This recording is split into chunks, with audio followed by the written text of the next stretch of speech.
Ya, Anda kembali bersama kami dalam Pro Kontra. Sekarang gilirannya Pak Egy Sujana ya, karena memang Mahkamah Konstitusi sudah mengamanatkan agar penyadapan itu ada hukum acaranya dengan undang-undang. Selama undang-undangnya ini belum ada, mana yang berlaku? Mengingat keputusan Mahkamah Konstitusi tidak pernah mencabut Undang-Undang Nomor 30 atau undang-undang sebelumnya. Jadi otomatis masih berlaku dong. Pasal 12. Begini, pasal 12 masih berlaku karena tidak ada kata dicabut. Namun, kalau pendekatan ilmu hukum, Profesor bisa nambahin nanti, dengan kata tambahan tadi harus dengan undang-undang, itu sudah menjadi undang-undang, sudah menjadi hukum.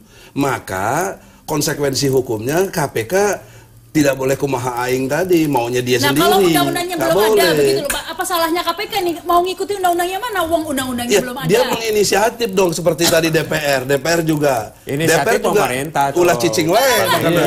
Pak Arteria, bukan nah, sebentar dulu. Ini berkonsekuensi logis, yaitu karena tidak diatur oleh undang-undang, kumaha aing maunya si KPK tadi, maka berlakulah satu situasi yang ilegal dong. Ya, ilegal. Kalau ilegal, nggak ilegal loh undang-undang itu yang belum dicabut. Kan mesti dengan aturan undang-undang. Itu yang dikatakan oleh DPR dengan MK.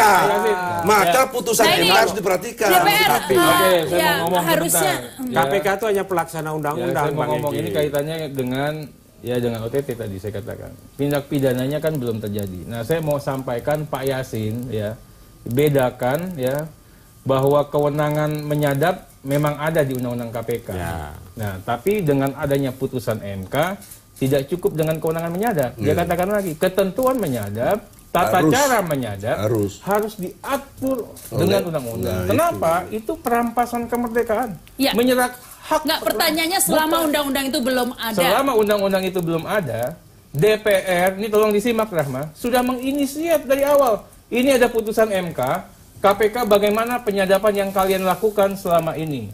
Artinya kalian harus membuat norma. Kalau begitu kita coba yuk membuat undang-undang penyadapan. Opsinya dua waktu itu. Apakah undang-undang ini direvisi atau kita membuat undang-undang khusus penyadapan. Bahkan dikatakan lagi, untuk mengisi ruang sampai dengan undang-undang ini hadir. Apakah bisa begini. Kita pakai dengan ketentuan pasal 55 Undang-Undang narkotika, pasal 75 Undang-Undang psikotropika yang sudah diimplementasikan sebelumnya. Apa yang terjadi, Rahma? DPR dibully. Alasannya apa? DPR ingin melemahkan KPK. Penyadapan harus dengan izin pengadilan.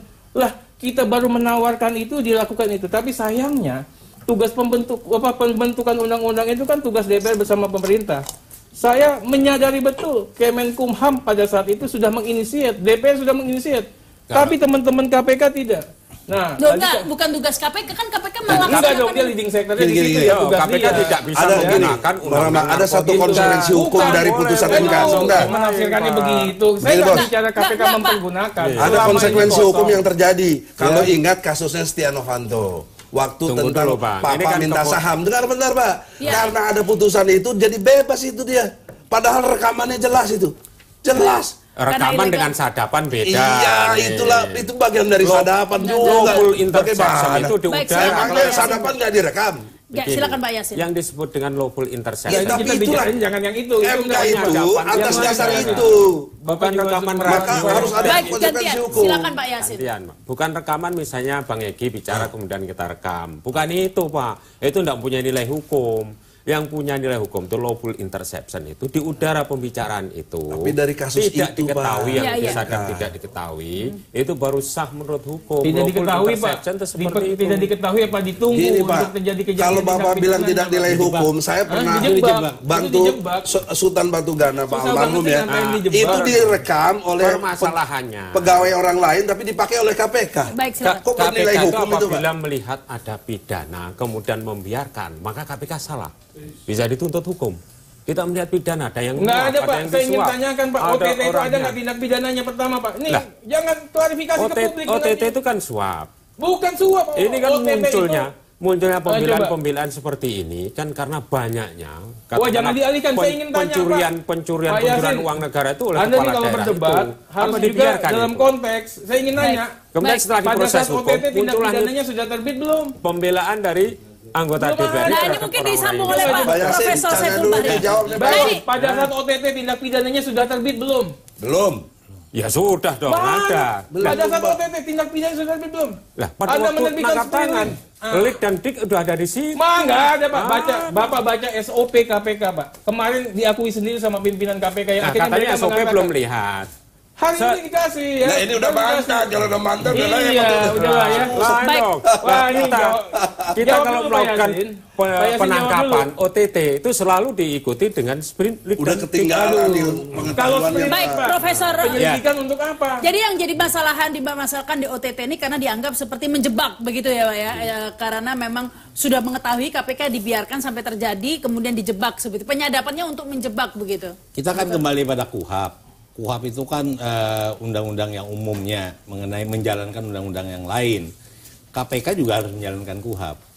Jadi yang namanya ketika terjadi penyadapan, terjadi operasi tangkap tangan, tindak pidana belum terjadi. Iya. Dia sudah terjadi apabila dikonfrontir dengan alat Iya, bukti yang betul. lain. Nah, Nah, maka alat bukti yang lain Iya. itu memberikan jumlah. Iya. Memberikan sadapan kriteria. Persoalannya Pak Yasin bilang sudah tadi. Enggak ya udah. Jadi pandangannya kan Bukti berbeda. lain itu sadapan-sadapan itu, Pak. Kalau nggak ada backgroundnya kita nggak berani Profesor nangkap. salah. Gitu. Sebentar Rahma, ini menarik. Buktinya itu adalah sadapan-sadapan itu. Padahal untuk menyadap harus ada sprint lead. Itu butuh- Untuk sprint lead harus ada tindak pidananya lahir terlebih dahulu. iya. Ini Itu nggak nyambung Pak, mohon maaf Itu Pak. bukti Namanya pendukung prediktor diatur di pasal tadi. 26A. Tadi saya sudah Yang nggak jelaskan. nyambung tuh Pak Alurnya Arteria. di dalam KUHAP. Baca pasal 26A. Tertangkap tangan itu. Baik, Begini, silakan kita dengar dalam dulu. KUHAP tertangkap tangan itu tidak perlu ada sprint Iya. dari Kalau atasan. kalau Tangkap tangan. Tetapi tertangkap tangan di dalam operasi OTT harus ada perintah dari atasan. Iya, karena- Kalau iya, tidak ada dia perintah. tidak sah. SOP-nya ada Bang, perintah. Saya ingin sampaikan Bang. Ya. OTT bukanlah tertangkap tangan. Namanya operasi. Ya, Nah, bukan bukan direncanakan. Tangkap tangannya gimana? Operasi. Operasi tangkap Iya, tangan. makanya dan Karena itu di situ ternyata ada di tindak OSOP-nya pidana, kan ini Pak juga Edi. bicara kejujuran Pak Dan Yasin. itu atas dasar Aduh, saya nggak bisa perintah dari ngomong, pimpinan gimana? KPK. Baik, baik. Pak Yasin, Itu loh. kan kemarin dikatakan OTT itu istilah aja, KPK tidak mengenal. Ternyata tidak saya mengenal. buka Bang, di SOP-nya KPK ada operasi tangkap tangan. Itu Gitu. sepadan dengan operasi Zebra. Bang, operasi kayak operasi zebra. Ternyata apa Bang? SOP-nya KPK sama KUHAP baru halaman pertama aja berbeda. Definisi penyidikan. Kok amburadul gitu? Hah? Waduh. Nah, ini yang kita bukan amburadul. Kok langsung amburadul kumaha ai atuh Pak atuh. Yasin. Gini susah banget Baik, sih. pemirsa Akuin kami aja harus lah, harus ada break dulu ya. perbaikan. Kami akan kembali setelah pesan-pesan Solusinya berikut harus ini. ada undang-undang itu